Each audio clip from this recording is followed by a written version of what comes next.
Olá pessoal, vamos retornar ao estudo das causas de exclusão da licitude, vamos lá? Já estudamos até agora o estado de necessidade e a legítima defesa, tá? Acredito que com esse conteúdo aí, com essas observações que a gente passou no caderno, você está apto a acertar as questões que você vai encarar, quanto à legítima defesa e o estado de necessidade. Professor, e agora? Agora a gente vai para essas outras duas hipóteses de exclusão da licitude: estrito cumprimento do dever legal e exercício regular de direito. Tranquilo? Vamos lá. Beleza, tá. Estado de necessidade concluímos, só para me organizar aqui. Beleza, tá. Agora a gente vai para o estrito cumprimento do dever legal, vamos lá? Então 6.6.1.2, legítima defesa. Agora a gente vai para o 6.6.1.3, que é o estado de necessidade. Vamos lá? Lá. 6.6.1.3. Agora é o que? Perdão, estado de necessidade? Não. É o estrito cumprimento do dever legal. Vamos lá, aqui é bem tranquilo. O estrito cumprimento do dever legal não vai ter tantas anotações assim quanto teve a legítima defesa e o estado de necessidade, tá? O que você tem que saber aqui? É o seguinte: o estrito cumprimento do dever legal. O nome, senhores, ele é quase que autoexplicativo. Por quê? Olha, é o seguinte: o funcionário público, não raras vezes, no objetivo de cumprir o seu dever legal, ele termina por violar bens jurídicos. E te pergunto, se esse funcionário público, se esse agente público, na função de cumprir o dever estabelecido na lei, ele terminar por violar direito de outro, ele vai responder? Não. Ele está abarcado pelo estrito cumprimento do dever legal. Pô, professor, mas houve abuso, não sei o que, senhores. Desde que seja o estrito cumprimento do dever legal. Ele se valha moderadamente dos meios que ele tem à disposição. A questão, professor, foi um policial ali que está cumprindo o dever legal dele de autuar o indivíduo em flagrante. Uso progressivo da força, tranquilo. Tentar dar uma direção para a utilização de instrumentos de menor potencial ofensivo. Pô, professor, mas na prática a polícia não é equipada com esses instrumentos de menor potencial ofensivo. A gente sabe que em muitos estados aí tem essa deficiência, que nem sempre a polícia está dotada desses instrumentos de menor potencial ofensivo. O que são instrumentos de menor potencial ofensivo? São aqueles instrumentos que a capacidade que ele tem de gerar uma lesão permanente ou morte, ela é bem reduzida, é mínima, tá? Então, instrumentos de menor potencial ofensivo são aqueles instrumentos nos quais a possibilidade, a capacidade desse agente gerar uma lesão permanente ou uma morte, ela é bem reduzida, tá? Então, por exemplo, teria o uso da taser, tá? A taser é um típico exemplo de um instrumento de menor potencial ofensivo. Pois bem, o professor volta para o estrito cumprimento do dever legal. Beleza. Estrito cumprimento do dever legal, então o que eu quero que vocês saibam? O agente público, no cumprimento do seu dever estabelecido em lei, no cumprimento da obrigação estabelecida em lei, não raras vezes essa obrigação estabelecida em lei, termina por violar bens jurídicos. E aí, professor, no cumprimento do mister legal, no cumprimento da minha obrigação estabelecida em lei, eu terminei para cumprir essa obrigação, violando o direito de outrem. E aí, eu vou responder? Não. Você atuou com a causa de exclusão da ilicitude, estrito cumprimento do dever legal. Coloca aí o conceito no caderno, então. Conceito, estou ditando. Conceito de estrito cumprimento do dever legal. Tá. Para que o agente público possa cumprir a vontade da lei,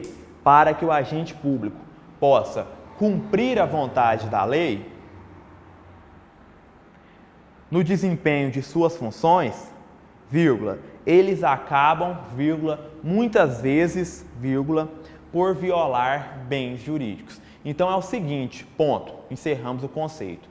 Então, olha o que esse conceito está falando. Ó, vou ler aqui para a gente trabalhar com esse conceito na íntegra.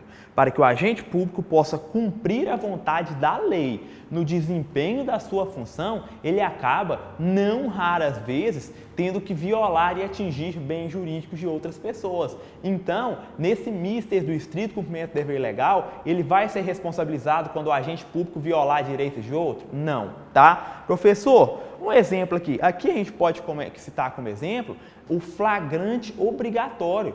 Os agentes de segurança pública, polícia militar, polícia civil, eles são obrigados a efetuar a prisão em flagrante. Então, é o dito flagrante obrigatório. Então, se eles se depararem com a situação de flagrância, os agentes de segurança pública, polícia militar, polícia civil, polícia federal, ferroviária federal, enfim, esses agentes de segurança pública, eles são submetidos ao flagrante obrigatório. Eles são obrigados, quando eles se depararem com a situação de flagrância, eles são obrigados, quando eles depararem com a situação de flagrância, a efetuar essa prisão em flagrante. E aí, professor? Eles efetuaram a prisão em flagrante e acabaram violando o direito à liberdade de locomoção do indivíduo, tal e tal e tal. E aí? Vai responder por alguma coisa? Cárcere privado, alguma coisa? Não. Se ele atuou nos termos da lei para cumprir a função dele de maneira moderada, razoável, não responde por nada, tá? Porque ele acabou violando o direito da liberdade de locomoção desse indivíduo, mas no cumprimento do mister legal, do objetivo que a lei mandou ele cumprir no exercício daquelas funções, tá? Beleza. Uma questão aqui só doutrinária que às vezes cai em prova. E aí, eu te falei o seguinte, o estrito cumprimento do dever legal, eu falei que é o funcionário público para cumprir o mister, para cumprir as funções dele fixadas na lei, ele acaba tendo que violar direitos alheios, direitos particulares. Beleza, peguei, professor. E aí, você falou que é um funcionário público. Pergunto, o particular, ele pode ser protegido por esse estrito cumprimento do dever legal? A resposta é sim. Então, coloca aí OBS.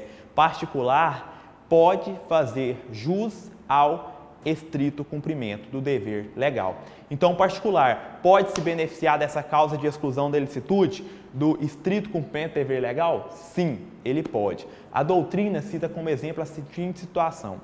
Mas antes eu quero que você consiga no seu caderno. Particular pode fazer jus, pode se beneficiar da causa de exclusão da ilicitude do estrito cumprimento do dever legal. Particular pode, então? Pode. Professor, não estou visualizando. Que situação é essa? A doutrina traz a situação de um advogado que ele se nega a depor sobre um fato que ele teve conhecimento no exercício da sua profissão, sobre um fato que ele tomou conhecimento numa entrevista ali que ele teve no exercício da função dele, no exercício desse encargo de advogado, ele acabou tendo conhecimento de alguma informação nessa relação cliente-advogado. E aí, ele é intimado para depor e ele se nega a depor. E aí, professor, ele está atuando o quê? Estrito cumprimento do dever legal, entenderam? Então, o particular pode se beneficiar do estrito cumprimento do dever legal? Pode, tá? Beleza.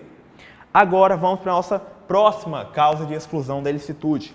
É o estrito cumprimento, é o exercício regular de direito. Vamos lá?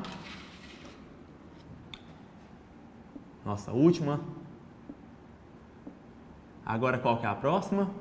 Exercício.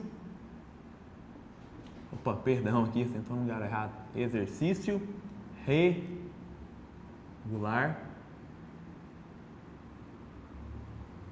de direito. Beleza? Vamos lá. Tá. O que é esse tal de exercício regular de direito? É o seguinte, senhores. Você, ao exercer algum direito seu, essa conduta não pode ser ao mesmo tempo rotulada enquanto criminosa. Então vamos lá. O que é o exercício regular de direito? É o seguinte, o cidadão ele tem uma série de direitos, tá? Você aí em sua casa, eu aqui, professor, o câmera, todos nós temos uma série de direitos. Nós possuímos direitos. Ainda não estou ditando o conceito, agora eu dito, tá? Beleza, professor, então entendi. A gente tem uma série de direitos. Tá, peguei. Quando você for exercer esses direitos que você tem resguardados na Constituição, resguardados na lei, você não pode, ao mesmo tempo que você exerce um direito, esse direito seu ser criminalizado. Então, o que é isso? Enquanto você atua no exercício regular de um direito que a lei, que a Constituição te assegura, você não pode, ao mesmo tempo, estar cometendo crime, porque senão estaria havendo uma contrariedade no ordenamento jurídico. Então, o que é o tal do exercício regular de direito? Coloca aí, agora eu vou ditar. Conceito. condutas do cidadão comum, autorizadas pela existência de direito definido em lei. Vamos lá?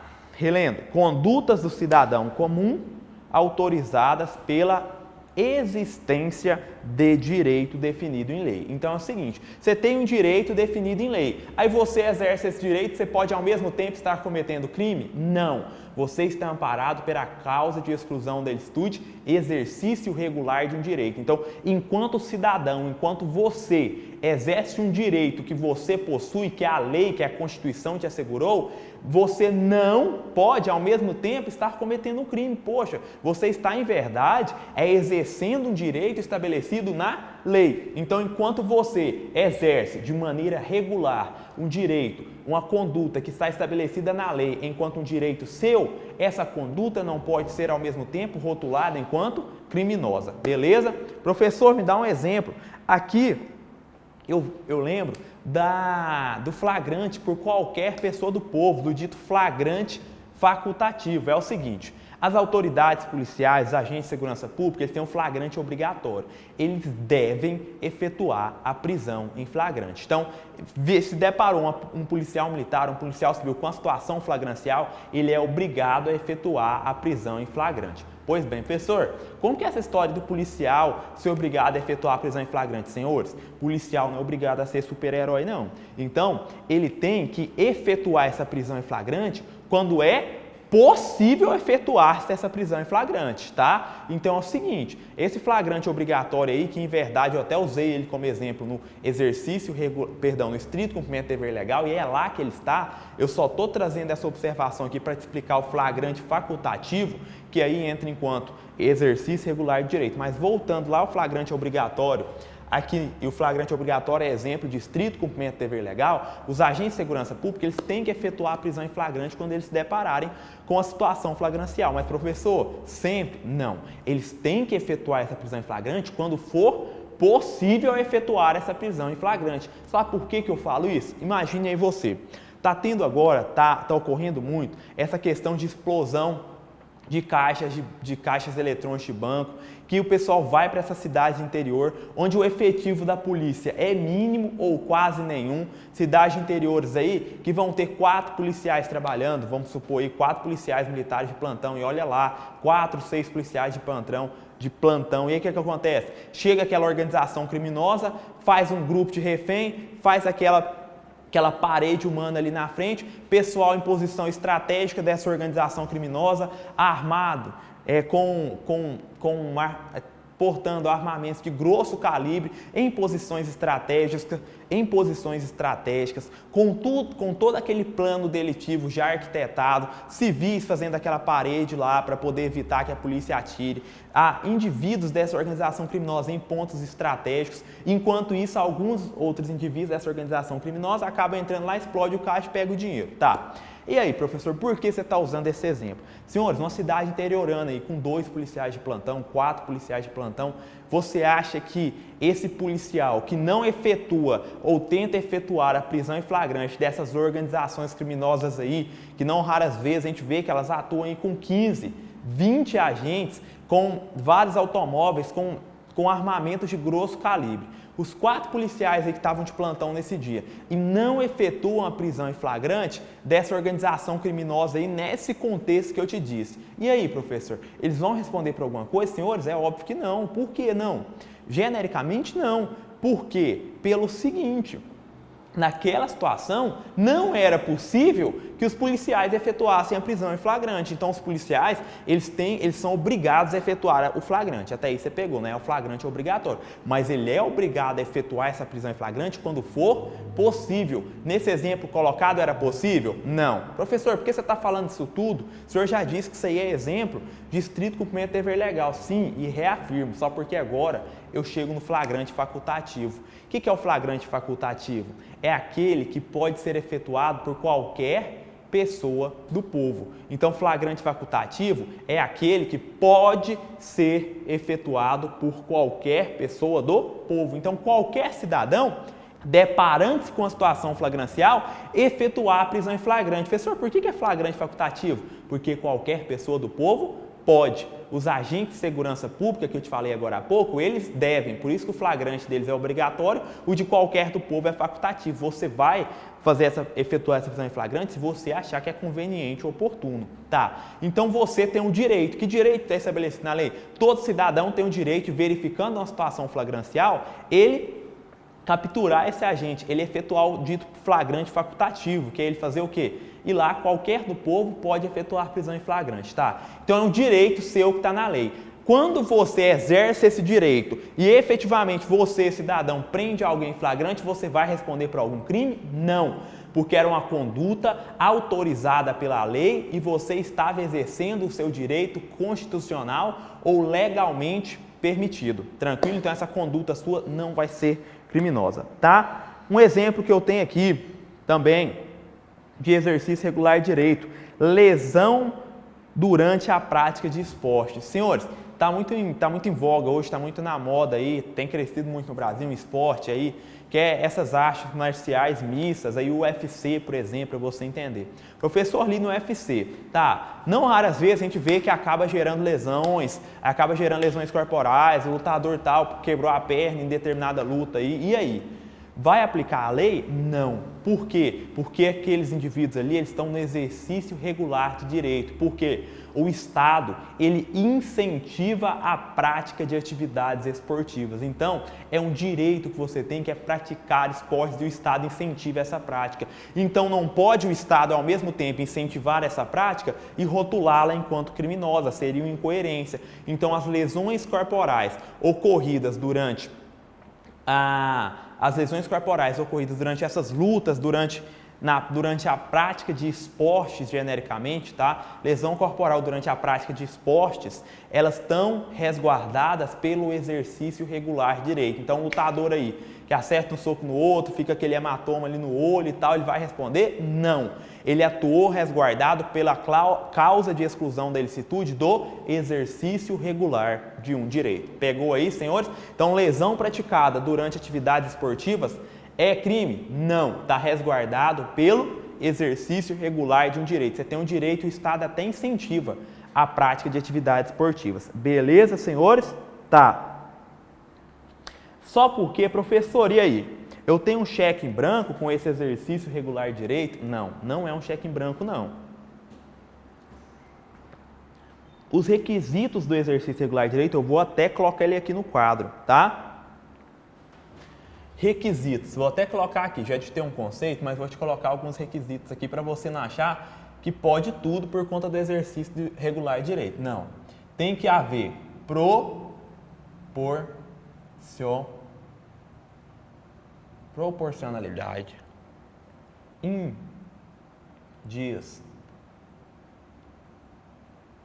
proporcionalidade, indispensabilidade, tem que haver proporcionalidade, tem que haver indispensabilidade e tem que haver conhecimento do direito que você está exercendo. Aqui é a questão subjetiva, né? Conhecimento do direito que você está exercendo. Então, olha os requisitos aqui, ó, do exercício regular de direito. Tem que haver o quê, professor? Proporcionalidade, senhores. Esse exercício regular de direito, você ao exercer um direito, você não pode se exceder, não. Você, professor, então eu entendi agora. Qualquer pessoa do povo pode efetuar a prisão em flagrante? Pode. É o tal do flagrante facultativo. É o meu direito. É uma conduta permitida ao cidadão e com respaldo na lei. Tá? Tranquilo. Beleza. Entendi. Então eu vou pegar, aí eu vejo o indivíduo ali numa situação flagrancial, vou lá e efetuo a prisão em flagrante daquele indivíduo. Beleza, você vai lá, intervém naquela prática criminosa, faz cessar a conduta criminosa, captura o agente, entendeu? E aciona a polícia. Beleza, isso é o que você pode. Você pode, por exemplo, começar a torturar esse indivíduo, o indivíduo lá já contido, não oferece qualquer reação. Você pode começar a aplicar algum castigo pessoal, a causar-lhe intenso sofrimento físico, causar nele sofrimento físico como forma de castigo pessoal? Não, você não pode, tá? Então é o seguinte, você tem esse direito, mas você não pode se exceder, sob pena de você incorrer até em um crime de tortura, tá? Então, o exercício de um direito tem que ser de maneira proporcional, razoável. Você não pode exceder também, achar que porque você está ali, prendeu o indivíduo em flagrante, agora você pode torturar ele, você pode pegar e começar a bater nesse indivíduo que não oferece qualquer resistência. Está ali contido, falou, ó, perdi, pode acionar a polícia que eu vou ser conduzido. Aí você vai, pega e começa a bater nele, você e alguns outros populares. Aí pode? Não. Aí você está excedendo o seu direito, tranquilo? Exercício regular de direito propõe proporcionalidade, razoabilidade. O que mais? Indispensabilidade e conhecimento do direito que você está exercendo, tá? Beleza. Tranquilo, professor? É isso. Com isso, a gente encerra as causas de exclusão da ilicitude contidas no Código Penal. Beleza. Foi. Professor, o que mais? Vamos lá. Agora, eu quero estudar com vocês a questão dos ofendículos. Então, vou criar mais uma hipótese aqui. O que eu quero trabalhar agora com vocês? A questão dos ofendículos. Professor, como que vai? Não vou criar um subtópico, não. Vou colocar um OBS aqui, a gente trabalha os ofendículos aqui, tá? Como que fica a questão dos ofendículos? Professor, primeiro, o que é ofendículos? Olha, eu te dando um exemplo, você vai entender na hora. Vamos estudar essa questão dos ofendículos. Gente, ofendículo é a cerca elétrica. Ofendículo é o caco de vidro que você coloca ali em cima do muro, entendeu? São aquelas pontas assim, aqueles aparatos pontiagudos que eles colocam assim em cima do muro, entendeu? Então, o que é esse ofendículo? Vou te dar exemplo que aí você entende. A cerca elétrica, é o caco de vidro em cima do muro, tranquilo? Então tá, professor, entendi. Ofendículos é o quê? Eu quero um conceito, porque eu já entendi os exemplos. É a cerca elétrica, é o caco de vidro em cima do muro, tranquilo? São aqueles instrumentos pontiagudos que eles colocam ali em cima do muro, tranquilo? Para evitar que alguém transpasse aquele muro, invada o seu domicílio, tá? Então você já entendeu, ofendículo é isso, exemplos são esses. O que é o conceito de ofendículo? Coloca aí no seu caderno. São aparatos pré-ordenados, estou ditando, tá? Ofendículos, conceito, aparatos pré-ordenados para a defesa do patrimônio. Então são aparatos pré-ordenados para a defesa do patrimônio, ponto. Professor, entendi, são aparatos que o indivíduo coloca de maneira pré-ordenada para proteger o patrimônio dele. Pegou a ideia? Pegou. Exemplo, cerca elétrica. Exemplo, caco de vidro em cima do muro. Pegou? Pegou. O que eu tenho que saber desses ofendículos? Professor, você tem que saber a natureza jurídica desses ofendículos. Ah, professor, sabe por quê? Eu coloquei uma cerca elétrica ali em casa. E aí? Tá, você colocou a cerca elétrica. O que é isso? É um ofendículo. É um aparato pré-ordenado para proteger o seu patrimônio. Beleza, professor. Coloquei a cerquinha elétrica, coloquei o caco de vidro, tá? Coloquei alarme. Beleza, peguei. Tá. Aí o indivíduo vai invadir sua casa. Ele vai invadir a sua casa e toma um choque. E aí? Você vai responder se ele eventualmente sofreu uma lesão corporal nesse choque? Senhores, cuidado com a cerca elétrica. Cerca elétrica com a voltagem aí permitida por lei, tá? Você não pode colocar uma cerca elétrica aí com a voltagem excessiva, com a voltagem mortífera, não. É nos termos autorizados e admitidos pela lei o uso dessa cerca elétrica. Os ofendículos, você não está ganhando um cheque em branco, não, tá? Aqui tem que ter equilíbrio, tem que ter razoabilidade, porque se você se exceder para proteger o seu patrimônio, você vai responder, tá? Tranquilo? Me vem à mente aqui o indivíduo que fez que parece, nem me lembro em qual estado aí, que ele armou ali uma engenhoca ali, que quando o indivíduo que fosse furtar, abrisse a porta, essa engenhoca disparava um tiro quase que de calibre 12, alguma coisa assim, na potencialidade de um calibre 12. E eventualmente, quando ele abriu a porta, essa arma disparou, essa engenhoca dele disparou, curta distância, um calibre elevado, pegou no indivíduo, caiu morto. E aí? Você vai estar abarcado por alguma exclusão da ilicitude? Não, porque você atuou de maneira desproporcional, de maneira desarrazoada. Inclusive, se você quiser ler sobre esse caso aqui que eu estou comentando, basta você colocar aí no Google. Tem um artigo do professor Luiz Flávio Gomes, onde ele explica muito bem essa questão da proporcionalidade no uso dos ofendículos ou da defesa mecânica predisposta. Só você colocar aí no Google aí, ó, ofendículos, Luiz Flávio Gomes, tranquilo? Você colocar aí no Google aí, acredito que ofendículos, Luiz Flávio Gomes, a questão do armadilha que matou o ladrão, a questão, alguma coisa assim, acho que já dá essa busca aí. Se você colocar aí ofendículos, Luiz Flávio Gomes e coloca aí engenhoca, mata ladrão e mata indivíduo que vai furtar. Se você colocar isso aí no Google, você consegue. Quer ver? Vou até confirmar aqui para vocês se com esse perfil de busca aí, você conseguiria achar. Eu até tenho salvo aqui, mas eu quero fazer essa consulta aqui para verificar para quem tiver interesse. Ah, achei aqui, tá até salvo. Se você colocar aí, armadilha com ratoeira, mata ladrão. Com ratoeira, Luiz Flávio Gomes. Coloquei, armadilha com ratoeira, Luiz Flávio Gomes. E vai aparecer, tá? Então, comande pesquisa no Google aí, para você entender esse caso que eu tô te falando.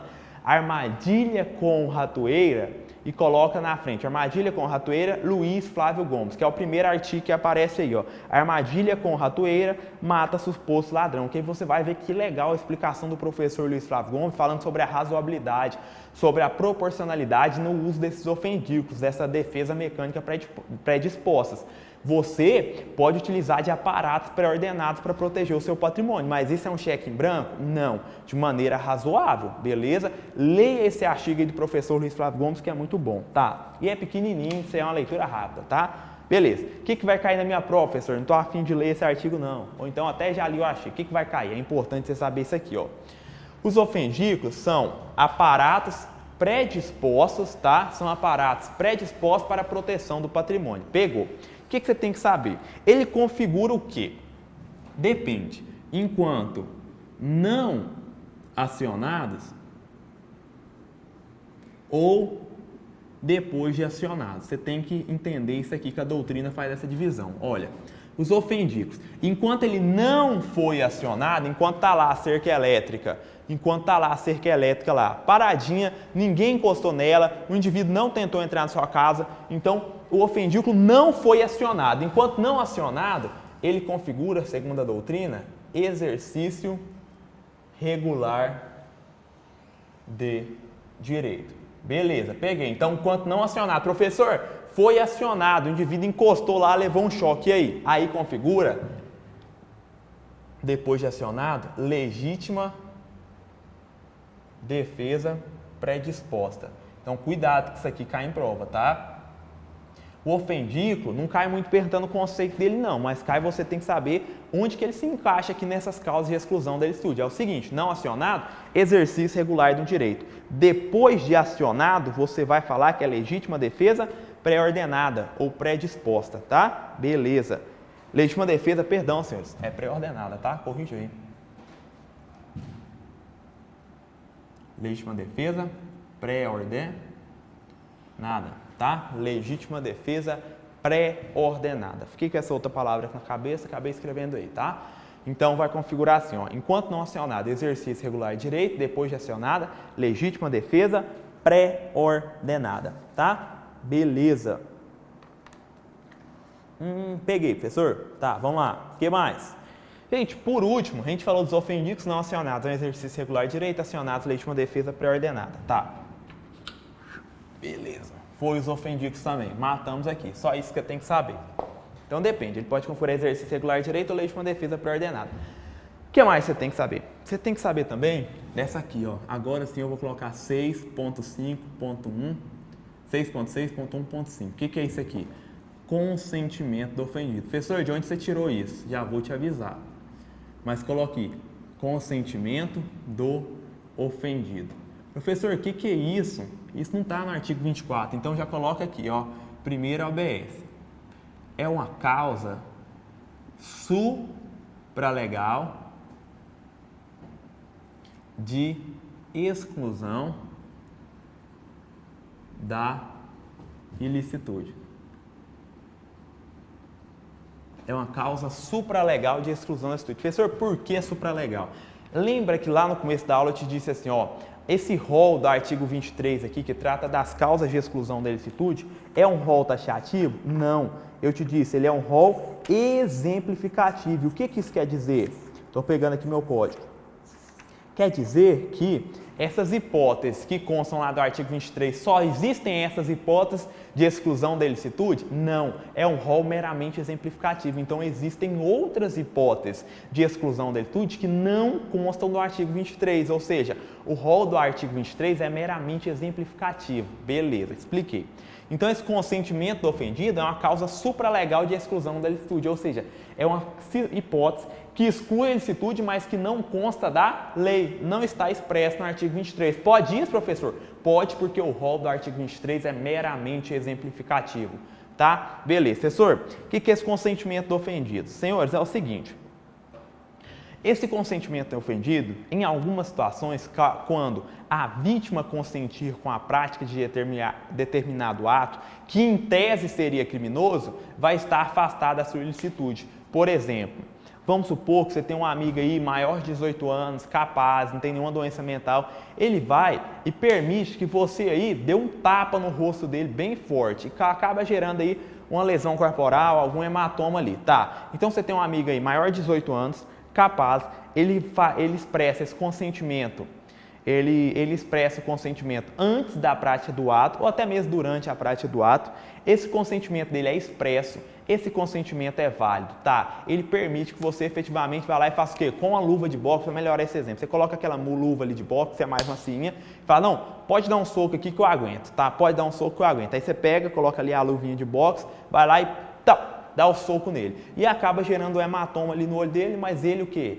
Você vai cometer algum fato ilícito? Você cometeu lesão corporal? Não. Você atuou resguardado pelo consentimento do ofendido. Veja bem, essa pessoa, esse indivíduo que você deu o soco, ele não é maior de 18 anos? É. Ele é capaz? Ele tem alguma doença mental? Não. Ele consentiu com a prática do ato de maneira expressa? Sim. Esse consentimento foi antes ou durante a prática do ato? Sim. Esse consentimento dele foi válido? Foi. Ele consentiu sobre um bem do qual ele poderia dispor? Porque não é qualquer bem seu que você pode dispor, não. Nesse caso, a lesão corporal leve, a doutrina mais moderna, vai dizer que é um bem jurídico disponível. Então, como gerou só uma lesão corporal leve, um hematoma ali no olho e tudo mais, era um bem disponível. Então, ele poderia dispor sobre esse bem dele? Poderia. Então, você vai responder por lesão corporal? Não. Você praticou uma conduta típica, mas essa conduta não é ilícita. Ela está resguardada pelo quê? Pelo consentimento do ofendido. Professor, entendi. Então, vai lá, coloca aí requisitos. Primeiro requisito do consentimento do ofendido. Vou ditar e não vou colocar no quadro. Coloca aí. Primeiro requisito. Gente, é o seguinte, o primeiro requisito para o consentimento do ofendido ser uma causa de exclusão da ilicitude, às vezes pode causar uma estranheza, mas ele é um pouco óbvio.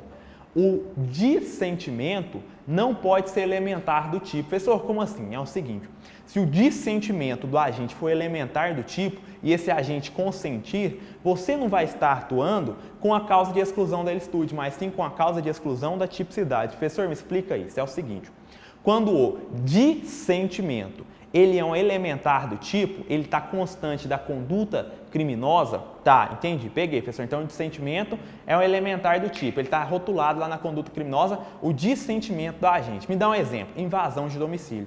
É você entrar ou permanecer em domicílio alheio contra a vontade expressa do titular daquele, do morador. Então, a invasão de domicílio, você entrar e permanecer em domicílio alheio contra a vontade expressa desse morador. Gente, está vendo? O dissentimento contra a vontade. O dissentimento está descrito no tipo penal. Então, o dissentimento ele está rotulado, ele está descrito no tipo penal. Professor, então se o morador consentiu a entrar, e aí vai ser consentimento do ofendido, causa de exclusão da ilicitude? Nessa hipótese não. Por quê? Porque nessa hipótese, o dissentimento, ele configura o tipo, ele está constante tipo penal. Então, se você entra na casa de alguém porque essa pessoa autorizou, e aí, vai ser consentimento ofendido, causa de exclusão da ilicitude? Não. Vai ser o quê? Atípica essa conduta. Então, cuidado. Primeiro requisito para haver o consentimento do ofendido enquanto causa de exclusão da ilicitude é, primeiro no seu caderno, dissentimento não pode integrar o tipo penal.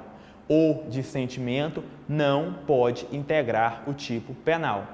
pois estaria afastada a sua tipicidade, tá? Exemplo, artigo 150 do Código Penal. Então, dissentimento não pode integrar o tipo, porque senão vai afastar a tipicidade. Exemplo, artigo 150 do Código Penal. Professor, repassa aí para mim, vamos repassar para ver se você entende.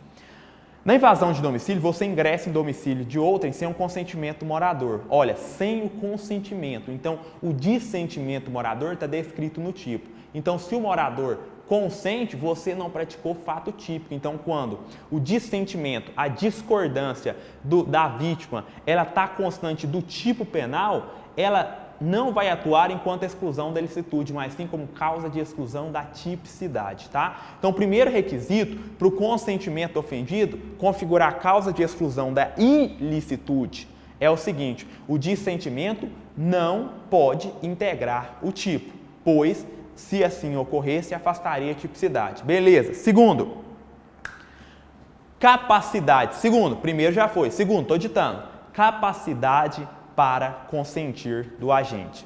Capacidade para consentir do agente. O que é isso? O agente que vai consentir com que você viole o direito dele, ele tem que possuir capacidade para consentir. Tem que ser um agente maior de 18 anos e capaz, no pleno gozo das suas faculdades mentais. Então, coloca aí. Segundo requisito, capacidade para consentir, perdão? Capacidade para consentir do agente. O agente que consente, ele tem que ser um agente capaz, beleza? Tá. Terceiro requisito. Terceiro requisito. O consentimento. Estou digitando. Terceiro requisito aqui, ó, do consentimento do ofendido. Vamos lá. O consentimento deve ser prévio ou simultâneo à prática do ato. Consentimento deve ser prévio ou simultâneo à prática do ato. Professor, o que é isso? O indivíduo que consente, ele deve consentir antes de você praticar o ato ou durante a prática do ato, entendeu? Professor, eu fui lá, dei um soco no cara e depois falou assim, podia ter dado o soco. O consentimento foi antes, durante ou depois? Depois. Vai configurar aqui, ó, consentimento do ofendido? Não. No consentimento do ofendido, o consentimento tem que ser prévio ou concomitante à prática do ato. Se esse consentimento vier posterior, ele vale? Não. Tá. Quarto requisito. O consentimento deve ser válido. O consentimento deve ser válido. O indivíduo que está consentindo, ele não pode estar em uma situação de erro. O consentimento tem que ser válido. Beleza? Quarto. Consentimento tem que ser válido. Quinto. Consentimento deve ser expresso e claro. O consentimento deve ser expresso e claro, tá? Tem que ser um consentimento expresso. Beleza. Sexto, consentimento deve recair sobre bem próprio. Consentimento deve recair sobre bem próprio. Sexto. Sétimo. O agente deve ter ciência do consentimento, que é o elemento subjetivo. O agente que pratica a conduta, ele deve ter ciência do consentimento dessa vítima. Então, o agente que pratica a conduta, ele tem que ter conhecimento do consentimento do ofendido. Beleza? Tranquilo. Ah, tá. E por fim, tinha ficado essa. O consentimento, oitava. O consentimento deve recair sobre bem jurídico disponível. Oitava, consentimento deve recair sobre bem jurídico disponível. Professor, o que é isso? É o seguinte, alguns bens jurídicos, o titular dele pode dispor. Exemplo, a lesão corporal leve, segundo a doutrina mais moderna. Outros exemplos, por sua vez, o titular não pode dispor. Exemplo, a vida, tranquilo? Então, você lembra, para esse consentimento tem que recair sobre um bem jurídico disponível. Exemplo, o indivíduo pode permitir, segundo a doutrina mais moderna, que você pratique uma lesão corporal leve contra ele. A pessoa é grave, é gravíssimo, poderia? Não, porque é bem jurídico indisponível, tá? Então tem que ser um bem, recair esse consentimento sobre um bem jurídico disponível. Beleza. Tá? Foi aqui. O que a gente quer falar agora? No item, encerramos aqui as causas de exclusão da ilicitude. Tá? Então, causas de exclusão da ilicitude: legítima defesa, estado de necessidade, direito de cumprimento de dever legal, exercício regular de direito, e ainda falamos do consentimento do ofendido. Com isso, a gente fecha e encerra as causas de exclusão da ilicitude. E já estamos encerrando a ilicitude. Último tópico da ilicitude, a gente fecha a ilicitude, partimos para a culpabilidade. Vem aqui, último tópico. Esse aqui é legal. Excesso nas